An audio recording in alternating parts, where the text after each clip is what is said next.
Baiklah, kita lanjut materi kuliah kita untuk yang grafik dan prosedur pembuatan grafik fungsi tidak lagi saya jelaskan karena saya anggap saudara sudah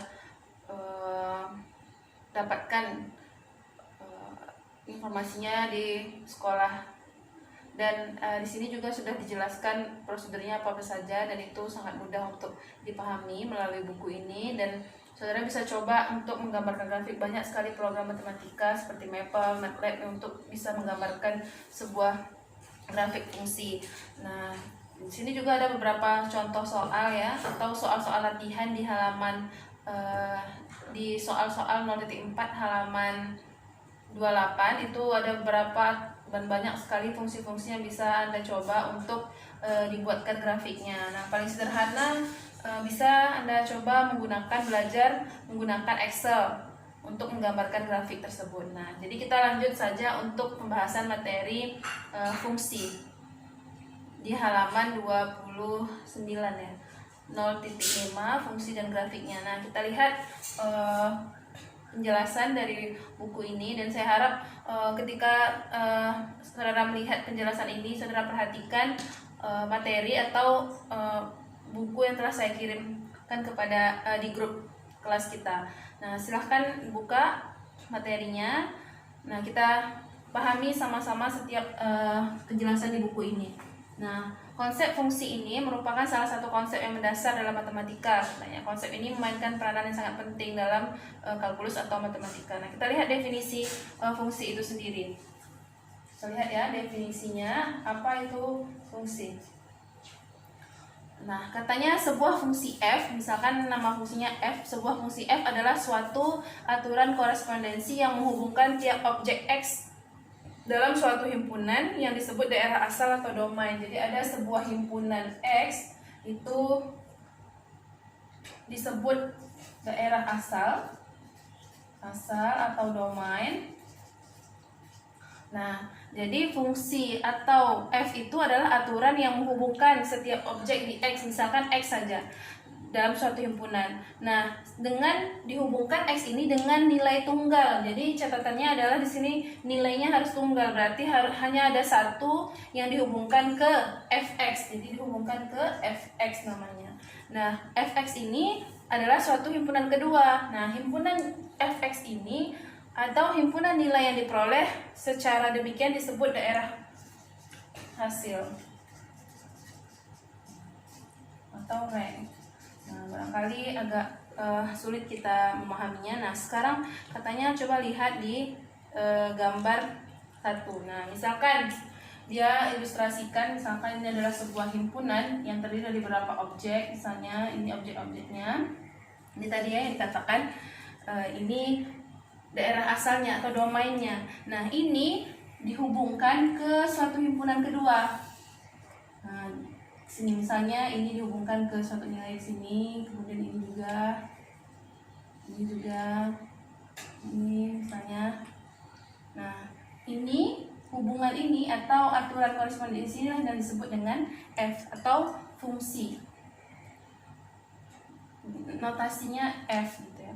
Nah, ini misalnya x tadi, objek x tadi, yang inilah disebut dengan domain atau daerah asal. Di sini himpunan ini disebut dengan rank. Nah, sederhananya misalnya kalau kita mau mengilustrasikan yang dimaksud dari definisi fungsi ini, misalkan kita mau membuat himpunan hewan ternak gitu ya. Misalnya ini ada himpunan hewan ternak. Hewan ternaknya kita namakan himpunannya H, misalnya objeknya kita berarti ada sapi misalnya ya, kambing, ayam, itik misalnya. Nanti kita akan menghubungkan ke himpunan yang kedua. Apa kita buat aturannya untuk menghubungkan setiap himpunan di sini kepada himpunan yang berikutnya? Kita buat aturannya misalnya jumlah kaki hewan tersebut. Berarti kita mulai dari 1 ya, 2, yang 3 kaki, atau 4, atau 5 ada nggak ya hewan ternak 5 ada. Kita coba apa aturannya tadi, yaitu aturannya adalah jumlah kaki hewan ternak. Nah, sapi berapa jumlahnya? Ada 4. Mungkin nggak sapi ini punya jumlah kaki yang lain atau mempunyai lebih dari satu rank di himpunan kedua. Karena sesuai definisi fungsi itu adalah dia menghubungkan setiap domain ini, setiap daerah asal ini hanya mempunyai nilai tunggal di rank atau himpunan yang kedua ini. Tidak punya ya, cuma satu aja kaki, tapi pastilah 4. Kambing berapa kakinya? Sama 4. Boleh kalau sama-sama nilai ranknya boleh, tapi untuk yang objek di domain ini tidak boleh mempunyai hubungan ke himpunan yang lain. Itu ada 2. Karena tadi kan kita lihat definisinya, dia hanya boleh menghubungkan daerah asal itu, masing-masing objek daerah asal itu dengan sebuah nilai tunggal di daerah hasilnya. Jadi tidak boleh. Nah, ayam kakinya berapa? Ada 2. Ini kita hubungkan. Nggak mungkin ada lagi ayam yang lain gitu punya kakinya lebih dari 2. Nah, atau itik kakinya berapa? 2 sama. Nah, inilah yang disebut dengan rank. Ini domainnya. Nah, inilah yang disebut dengan fungsi. Artinya apa? Dia menghubungkan, aturannya itu menghubungkan masing-masing dari objek ini hanya satu ke himpunan yang lainnya. Nah, ini juga ini fungsi. Nah, tapi kalau ini ternyata ada 2 ke sini atau ini ada juga ke sini, ini bukan salah, ini bukan fungsi. Tidak lagi namanya fungsi. Karena dia harus tunggal yang dihubungkan ke himpunan yang kedua atau ranknya. Nah, Anda harus betul-betul paham maksud dari definisi fungsi ini.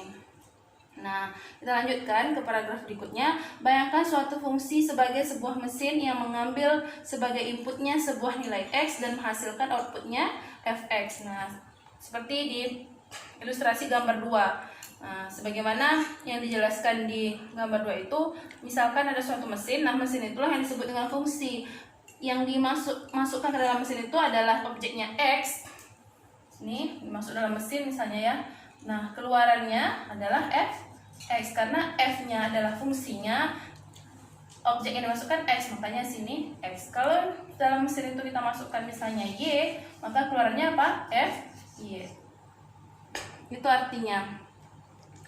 Nah, setiap nilai input dicocokkan dengan nilai output tunggal, tetapi dapat terjadi bahwa beberapa nilai input yang berlainan memberikan nilai output yang sama. Nah, artinya ini yang maksudnya ya.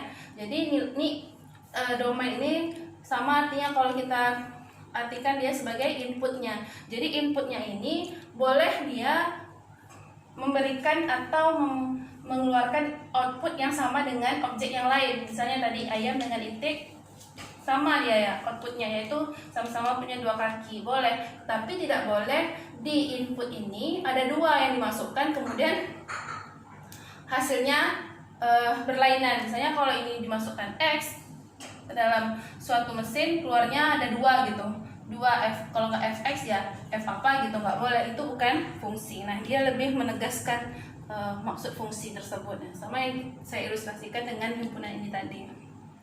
Mudah-mudahan saudara paham ya.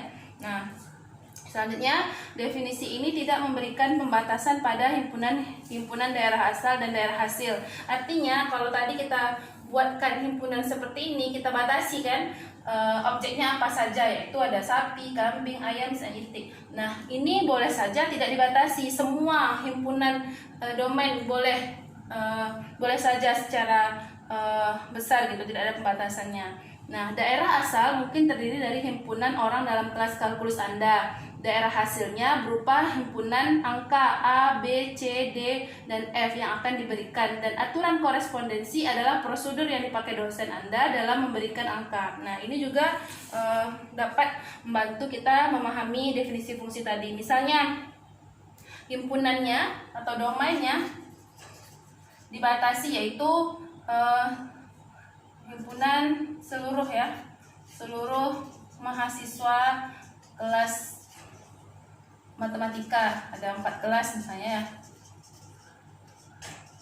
Nah, ranknya ditentukan juga. Ranknya adalah huruf A, B, C, D, dan E misalnya. Nah, fungsinya yang dimaksudkan dengan fungsi adalah aturan dosen memberikan setiap huruf ini kepada masing-masing mahasiswa. Nah, jadi dari definisi fungsi tadi tidak boleh ada mahasiswa atau objek domain itu yang tidak mendapatkan huruf A atau B atau C, D, dan E. Jadi masing-masing mahasiswa itu harus memegang huruf salah satu ini. Nah, boleh nggak mahasiswa itu masing-masing mempunyai 2 huruf yang dipegangnya, atau dosennya memberikan aturan yang ada mahasiswa dapat 2 huruf? Tidak boleh, itu tidak lagi termasuk definisi fungsi. Kenapa? Karena setiap objek domain itu hanya memiliki satu objek tunggal di ranknya atau di himpunan yang berikutnya. Misalnya Kosma, setiap Kosma kelas A itu dikasih huruf A, setiap Kosma kelas B dikasih huruf B, Kosma kelas C dikasih C, Kosma kelas D dikasih E. Nah, selain dari Kosma, semuanya memegang huruf E gitu. Aturan yang saya berikan. Nah, itu yang disebut dengan fungsi. Artinya apa? Seluruh siswa di kelas matematika memegang huruf ini. Nah, itu dia untuk lebih jelasnya. Nah, kita lanjutkan. Perhatikan bukunya. Hampir semua fungsi yang Anda temui dalam buku ini akan berupa fungsi dari satu atau lebih bilangan real. Misalnya, fungsi G mungkin mengambil sebuah bilangan real X dan mengkuadratkannya sehingga menghasilkan bilangan real X kuadrat. Dalam hal ini kita mempunyai sebuah rumus yang memberikan aturan korespondensi, yaitu artinya aturan korespondensinya adalah mengkuadratkan nilai-nilai X, yaitu berarti nama fungsinya, kita buat fungsinya berarti seperti ini, X kuadrat. Nah, sebuah diagram skematis untuk fungsi ini diperlihatkan gambar 3. Nah, kita lihat gambar 3 ya, sebelumnya tadi. Misalnya daerah asalnya itu mulai dari 2, 1, 0. Kita buatnya 1 ya. Atau kita mundur negatif 2, negatif 1. Tidak usah kita ikut yang di gambar 3, 2. Nah, berarti kita harus mengkuadratkan setiap objek di domain ini atau di daerah hasil ini, daerah asal ini, domain, ke ranknya. Berarti kalau fungsinya adalah X sama dengan X kuadrat, artinya negatif 2 kuadrat berapa? 4. Nah, di sini ada 4, 2, 0 misalnya. 2, negatif 2 berarti ke 4, negatif 1 berapa? 1 kuadrat. Negatif 1 kuadrat 1, 0 kuadrat 0, kemudian 1 kuadrat 1, 2 kuadrat 4. Nah, ini dia maksudnya, ini ranknya ya, daerah asalnya, hasilnya rank. Nah, itu yang dimaksudkan dari gambar 3. Kalau aturannya adalah kita mengkuadratkan setiap objek di domainnya. Nah, ini tidak terbatas kalau tidak diberikan domainnya, objeknya apa saja, berarti sampai negatif 3 ada, kita bisa buatkan di sini misalnya nanti 9 gitu ya. Ini juga sampai 3 dan seterusnya. Nah, itu penjelasan untuk definisi fungsi. Jadi kita sudah bisa membedakan mana yang disebut dengan fungsi dan yang tidak. Nah, perlu juga kita ketahui untuk notasinya fungsi, karena di matematik kita perlu untuk mengetahui notasinya. Nah, perhatikan di buku Anda, notasi fungsi. Untuk memberi nama fungsi dipakai sebuah huruf tunggal seperti F. Jadi, untuk kita menamai sebuah fungsi atau aturan korespondensi itu kita menggunakan huruf tunggal, misalnya F, G, atau F besar, atau apa ya, H fungsinya, dan lain-lain. Maka Fx, nah ini inputnya atau domainnya X, itu dibaca F dari X atau F pada X, atau singkat saja Fx saja boleh. Ini menunjukkan nilai yang diberikan oleh F kepada X. Nah, jadi kalau misalnya ada Fx, aturannya adalah X pangkat 3 kurang 4, berarti setiap nilai X ini X di pangkat 3 kan, kemudian dikurangi 4. Nah, itu aturannya. Jadi misalnya kalau kita ambil nilainya, misalnya objek X ini kita ganti dengan 2 misalnya, berarti 2 kita pangkatkan 3 dikurang 4. Sekarang F kita ganti dengan 0, berarti 0 pangkat 3 dikurang 4. Jadi fungsi ini atau aturan ini diberlakukan untuk objek yang X-nya. Sekarang F-nya kalau kita ganti dengan bintang, berarti apa? bintang pangkat 3 kurang 4, itu maksudnya.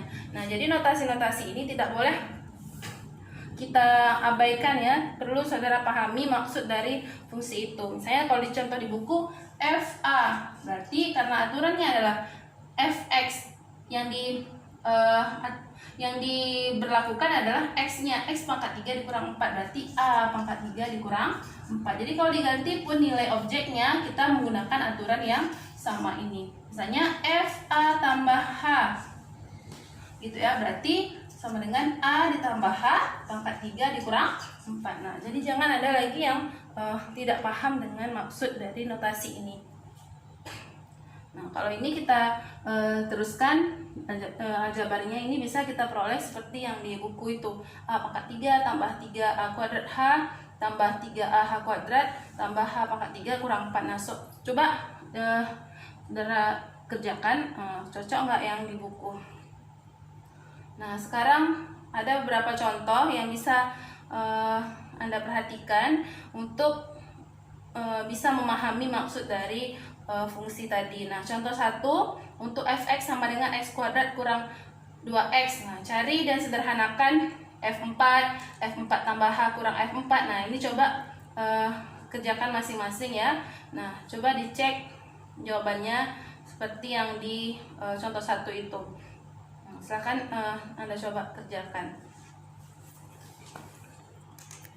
Nah, setelah tadi Anda mencoba mengerjakan atau menyederhanakan yang fungsi di contoh 1, nah kita lanjut ke daerah asal dan daerah hasil.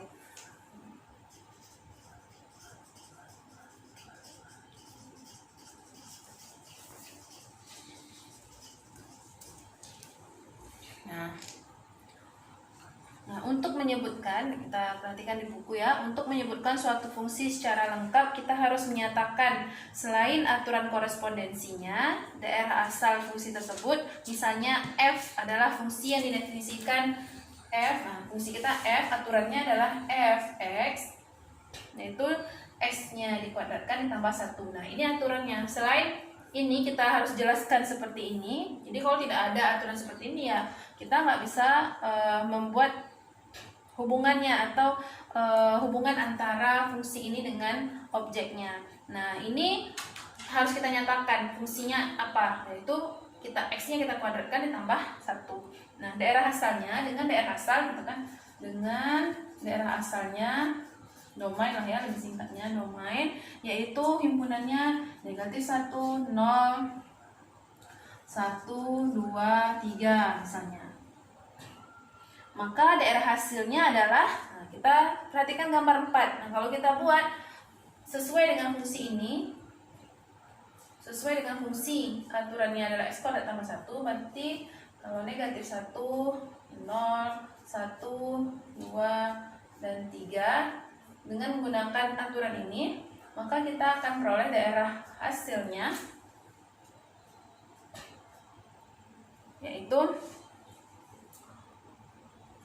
misalnya 10 ya, 5, kalau buku itu 2, 1. Nah, berarti kalau -1, nah ini f -1 sama dengan apa? -1 kuadrat ditambah 1. Berapa? 1 tambah 1, 2. Artinya apa? -1 kita hubungkan dengan 2. Selanjutnya kalau f-nya 0, objek kita yang lainnya 0, maka 0 kuadrat ditambah 1 sama dengan 1. 0 tambah 1, 0 tambah 1, 1. Berarti 0 kita hubungkan ke 1 di sini ya. Kemudian 1, f1 sama dengan 1 kuadrat tambah 1 sama dengan 2. Sama ya, dengan 1 dan 2 di sini. Maaf. Kemudian 2, f2 2 kuadrat tambah 1 sama dengan ini fungsinya, sama dengan 5. 2 ke 5. Kemudian 3, f3 yaitu 3 kuadrat ditambah 1 berapa? 9 ya. 3 kuadrat 9 tambah 1, 10. Berarti ini ke 10. Nah, jadi kita peroleh rank, ini kan domainnya. Ranknya apa? Yaitu di sini yang kita tulis ya, atau saja. Rank adalah 1, 2, 1, 2, 5, dan 10. Nah, ini dia. Ini kalau kita tentukan domainnya. Nah, sekarang bagaimana kalau seandainya aturan koresponden itu tidak memberikan atau tidak menentukan daerah hasilnya atau daerah asalnya. Nah, jika sebuah fungsi daerah asal tidak disebutkan, kita menganggap bahwa daerah asalnya adalah himpunan bilangan real terbesar sehingga aturan fungsi ada maknanya.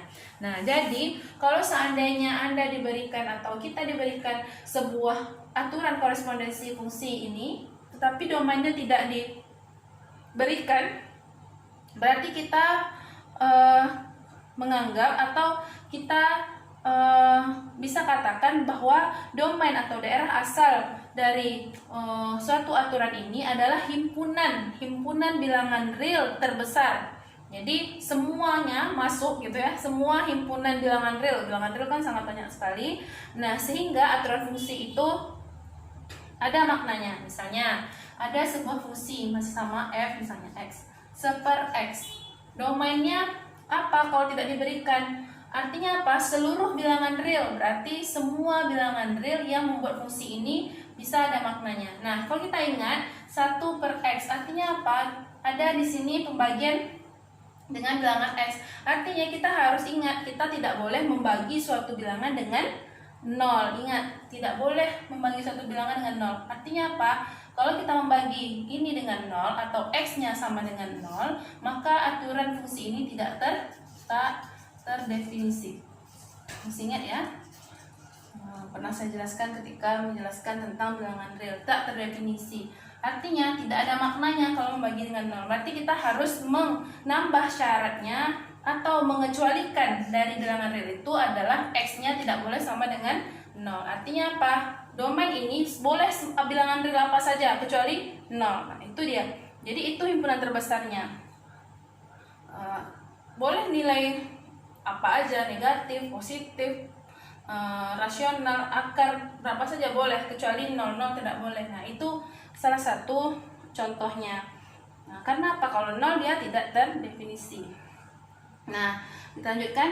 Ini disebut daerah asal alami. Nah, ini kalau domain yang tidak ditentukan, berarti ini disebut dengan daerah asal alami atau natural domain. Nah, bilangan yang seharusnya Anda ingat untuk dikecualikan dari daerah asal adalah nilai-nilai yang akan menyebabkan pembagian dengan 0 atau akar kuadrat dari bilangan negatif. Nah, jadi yang perlu catatan ya. Catatan selain ini tadi yang tidak boleh kita masukkan untuk kepada objek dari domain adalah nilai yang menyebabkan pembagian dengan 0. Ingat ya, dengan 0. Atau apa? Akar kuadrat dari bilangan negatif. Nah, ini harus saudara ingat. Jadi contoh yang tadi dia tidak boleh x-nya sama dengan 0 karena membagi dengan 0 tidak ada maknanya. Atau fx misalnya adalah akar dari x.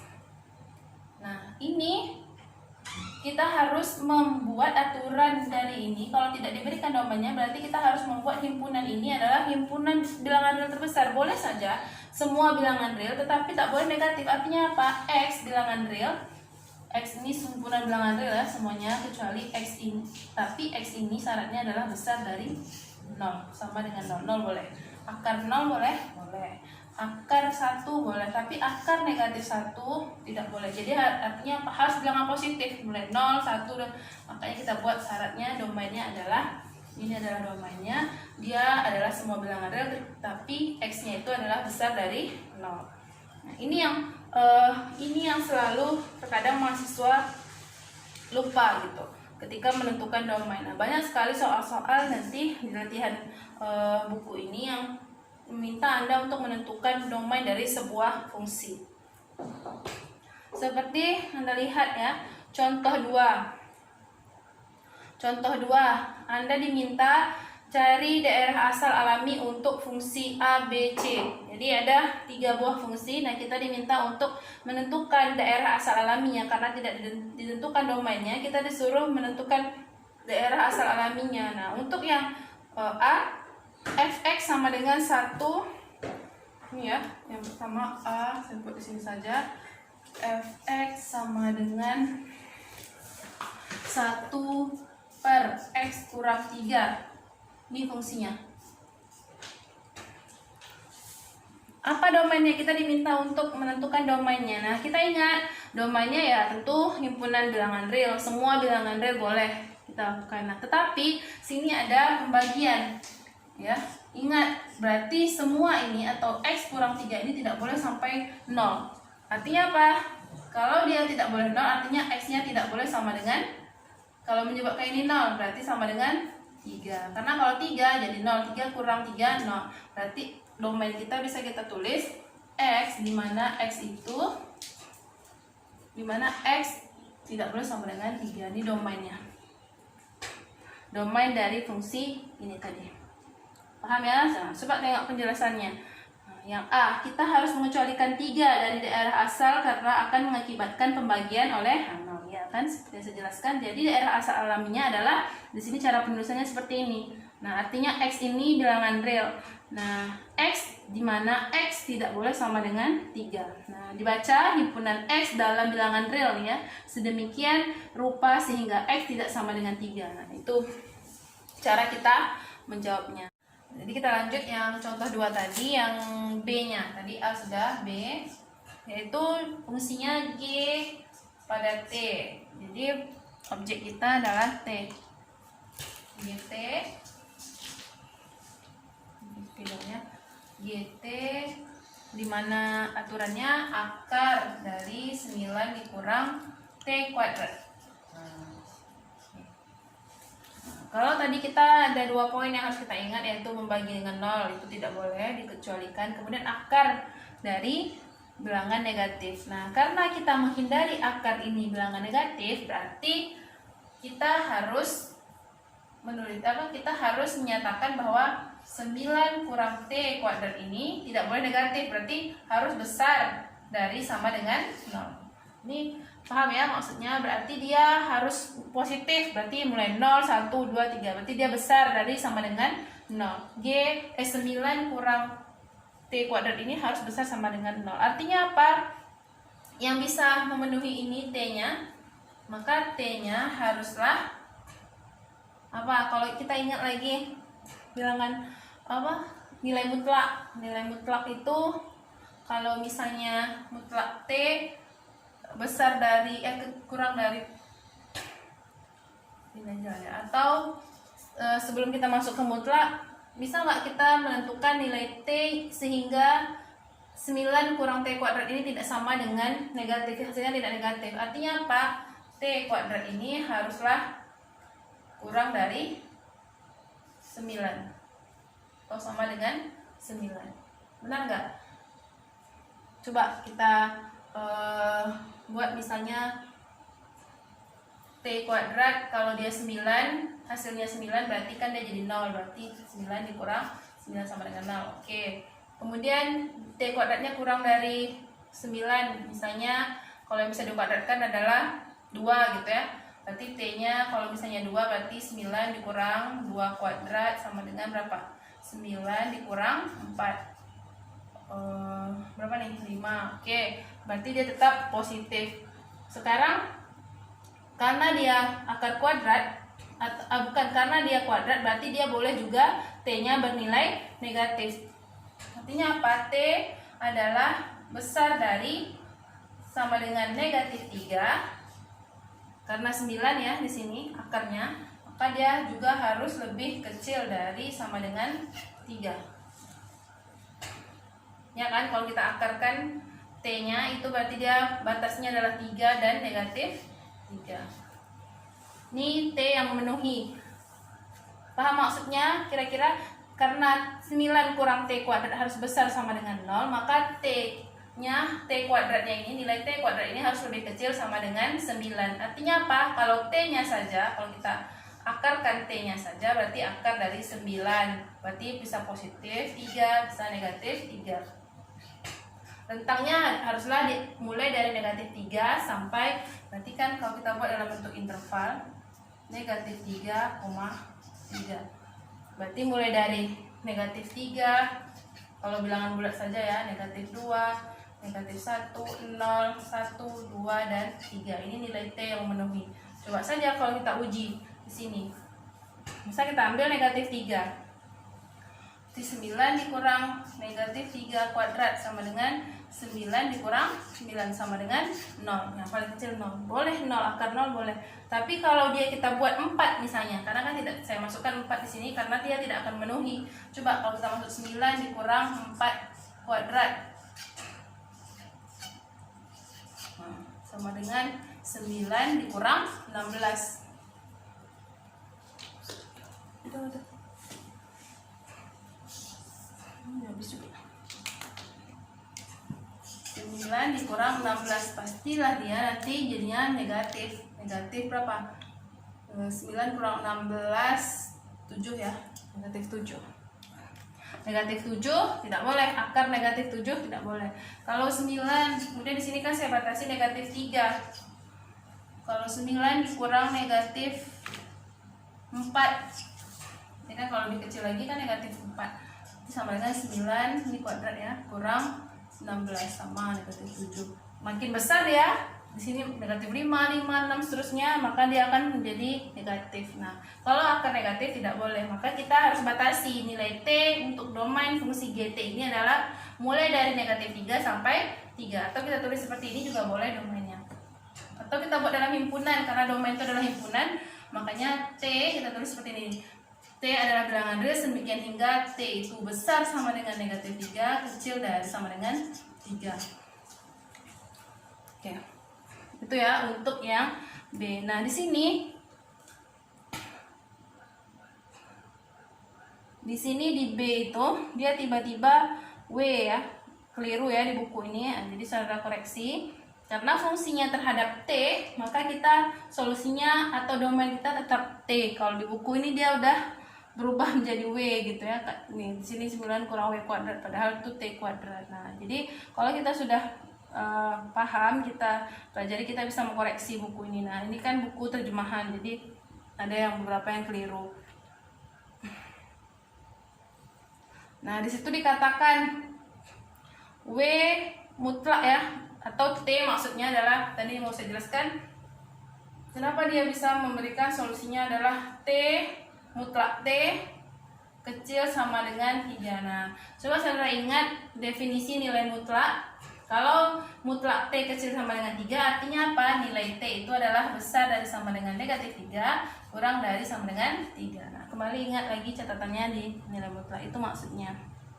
Jadi boleh juga nanti kalau Anda menjawab suatu persoalan, misalnya T, Anda jawab T bilangan real sedemikian hingga T itu mutlak T adalah kecil sama dengan 3. Ini saya benarkan. Kenapa? Karena definisi nilai mutlak, jarak T yang kecil sama dengan 3 itu pastilah T-nya mulai dari negatif 3 sampai 3. Nah, itu dia. Makanya kita sebelum ini ada membahas nilai mutlak. Nah, jadi yang materi sebelum-sebelumnya itu tidak, kalau habis materi itu udah habis gitu saja. Tidak, dia saling berkaitan. Nah, selanjutnya saya jelaskan juga ya yang untuk persoalan C-nya, yaitu fungsinya H W pada W, dimana 1 per akar 9 dikurang W kuadrat. Nah, kalau kita ikut yang ini saja tadi ya, T aja, sama juga kasusnya ya, cuman kita akan mengecualikan karena dia ada membagi dengan ini. Nah, tadi kalau kita samakan dia, ini kan sama nih fungsinya, tapi kalau tadi T, sekarang W. Nah, artinya apa? Kalau tadi kita sudah memberikan tadi domainnya adalah negatif 3 sampai 3, ini kurung interval tutup ya, berarti mulai dari min 3 nya masuk sampai 3. Nah, sekarang kalau dia pakai 1 per, artinya ini semua tidak boleh sama dengan 0. Nah, sedangkan kalau min 3 dengan 3 termasuk tadi ya, kalau kita hitung dia 0, akarnya 0. Kalau akar 0 sama dengan 0 tidak boleh. Artinya kita tinggal eliminasi negatif 3 dan 3. Berarti solusinya adalah himpunan W, di mana W bilangan real. Kita tulis dalam bentuk interval seperti ini. W besar dari tidak boleh sama dengan negatif 3, yaitu mulai dari besar dari negatif 3, kecil dari 3. Kenapa? Karena kalau masuk nilai 3, kalau kita buat sama dengan negatif 3, ini akan mengakibatkan 0. Nih tadi ya, 9 kurang negatif 3 kuadrat sama dengan 0. Itu juga dengan 3. Nah, berarti kita tinggal mengecualikan negatif 3 dan 3 saja untuk yang persoalan ini.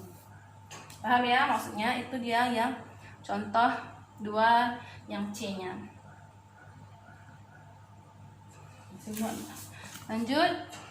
Sedikit lagi ya, ada paragraf setelah contoh 2 itu. Nah, coba ini perlu juga untuk saudara pahami. Jika aturan untuk suatu fungsi diberikan oleh sebuah persamaan berbentuk Y sama dengan fx, misalnya ada fungsi, bentuknya seperti ini, Y katanya sama dengan fx, x disebut variabel bebas. Ini x ini namanya variabel bebas. Sedangkan y-nya yang variabel tak bebas. Dependen ya. Nah, sebarang elemen dari daerah asal boleh dipilih sebagai nilai dari variabel bebas x. Begitu dipilih, nilai x ini benar-benar menentukan nilai korespondensi variabel tak bebas y. Jadi, kalau variabel x ini dikatakan dia bebas, kenapa? Karena kita boleh ambil sebarang elemen atau sebarang objek untuk x. Tetapi kalau y ini dia tak bebas, dia tergantung dari x-nya tadi, dari variabel bebasnya. Jadi kalau kita ambil sembarang x di sini, maka y ini tergantung dari x-nya. Makanya disebut variabel tak bebas y. Nah, jadi tergantung dari fungsinya apa, aturan korespondensinya, sehingga nilai y ini bergantung pada x. Nah, itu mungkin untuk selanjutnya kita lihat lagi di paragraf setelahnya. Jadi tidak boleh ya kita membaca buku atau memahami buku matematik itu di skip atau dilangkau. Nah, coba perhatikan lagi. Input untuk fungsi tidak harus berupa bilangan real tunggal. Input suatu fungsi tidak harus berupa bilangan real tunggal. Dalam banyak aplikasi penting, suatu fungsi tergantung pada lebih dari suatu variabel bebas. Jadi x ini kan fungsi fx. X ini tidak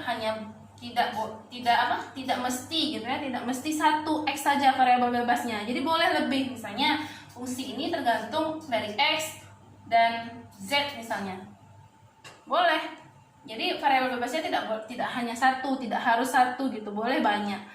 Nah, itu yang dimaksudkan dari statement itu. Jadi boleh lebih dari satu ya variabel bebasnya. Nah, misalnya besarnya A, pembayaran bulanan mobil tergantung pada pinjaman utama P, tingkat bunga R, dan bilangan N. Nah, jadi ada suatu fungsi atau aturan A misalnya, ini A besar, katanya dia bergantung kepada tergantung pada pinjaman utama P. Nah, jadi ini pinjam-minjam ya, P. Nah, dia bergantung pada P, yaitu pinjaman utama, kemudian tingkat bunga. Nah, ini contohnya ya, pakai bunga-bunga pula. Jadi ini sebagai contoh aja dan tidak perlu diseriuskan gitu ya. Contohnya ini P misalnya, kemudian bilangan N. Nah, jadi ini contoh fungsi A, korespondensinya A. Dia tidak satu variabel bebasnya, ada tiga yang variabel bebasnya yang menentukan fungsi ini, ada P, R, dan N. Nah, jadi ini kalau misalnya ada orang yang mau beli mobil gitu ya, dia mau nyicil, dia tergantung kepada pembayaran utamanya, misalnya uang yang dia bayarkan di awal, kemudian bunganya, kemudian jumlah bilangan N-nya atau lamanya dia minjam. Itu maksudnya. Jadi kita belajar fungsi ini tidak hanya untuk kita melihat angka-angka gitu ya, X3 seperti akar 9 dan 3. Nah, ini untuk kita melihat dalam kondisi kita di secara nyata gitu ya. Ini fungsinya. Nah, jadi ada sebuah fungsi aturan korespondensi yang variabel bebasnya lebih dari satu. Ini contohnya. Misalkan nilai A itu, misalnya di sini contohnya A itu katanya yaitu pinjaman uang mukanya atau pembayaran pertamanya 16 juta. di sini ya. Nah, kemudian bunganya 0,07.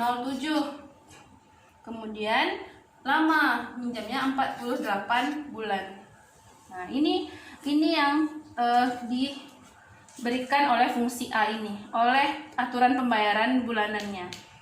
Nah, kalau kita lihat di paragraf itu, kita lanjutkan, maka pembayaran bulanan dinyatakan untuk melunasi pinjaman 16 juta selama berarti ini tadi bukan ini ya, bukan uang yang kita bayarkan di awal. P ini adalah pinjaman yang akan pinjaman yang akan dipinjam gitu, besarnya uang yang akan dipinjam. Nah, berarti nih coba kita perhatikan, kita dapat menuliskan fungsi sebagai A, P, R, N. Nah, kalau misalnya jumlah yang mau dipinjam 16 juta, bunganya 0,07, lamanya 48 bulan, maka kita tulis seperti ini.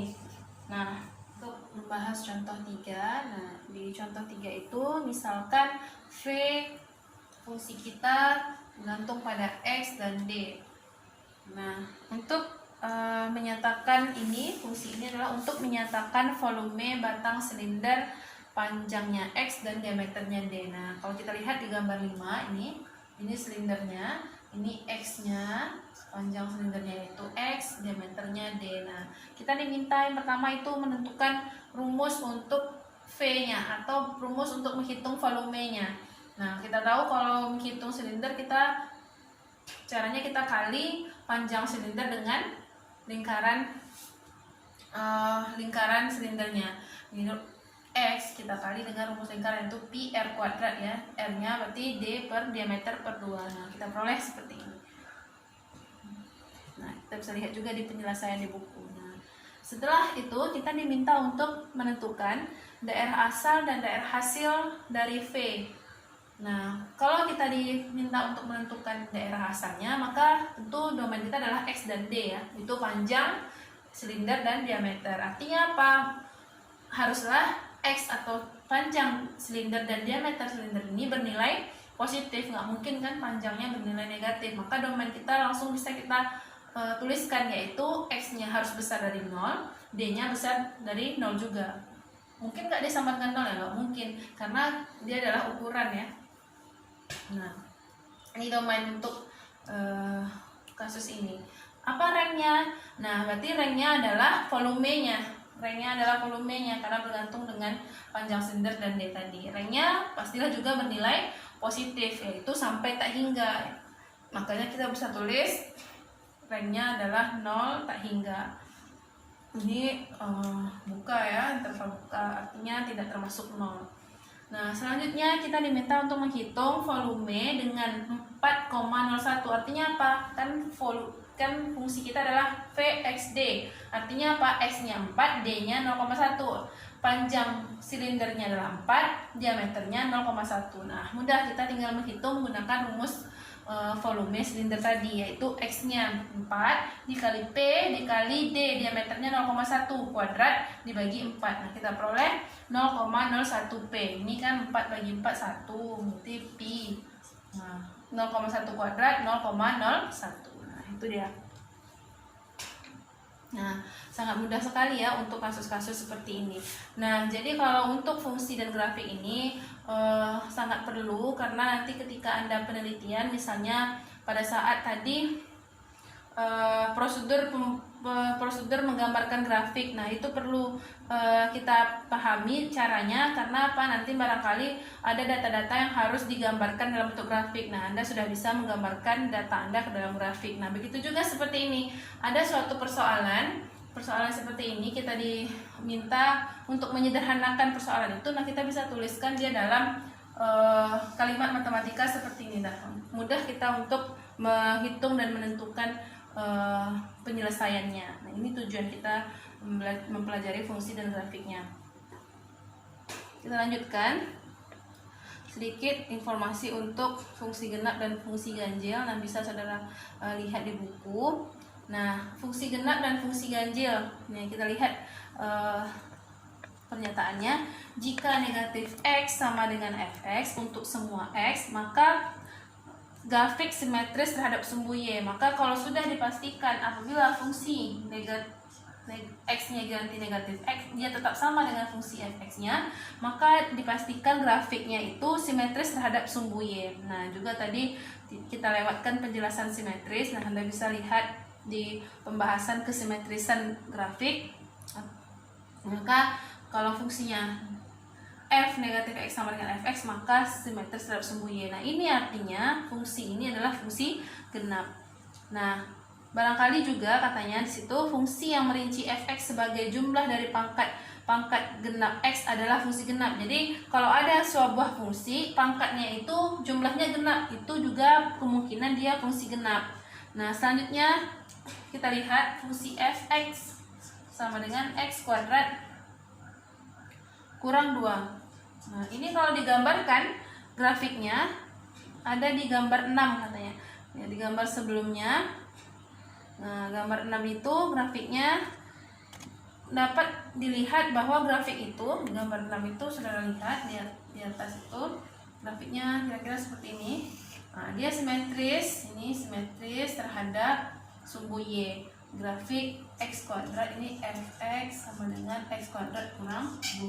Nah, ini grafik seperti ini dia adalah karena dia simetris terhadap sumbu Y, bisa jadi ini adalah fungsi genap. Nah, kemudian ada lagi di gambar 6 juga fungsi genap, yaitu fungsinya 3x pangkat 6 3x pangkat 6 ya, fx-nya kurang 2x pangkat 4 tambah 11x kuadrat kurang 5. Nah, kalau digambarkan dia seperti dia digambarkan dia juga akan simetris terhadap sumbu Y. Begitu juga dengan fungsi yang selanjutnya x kuadrat per 1 per x pangkat 4.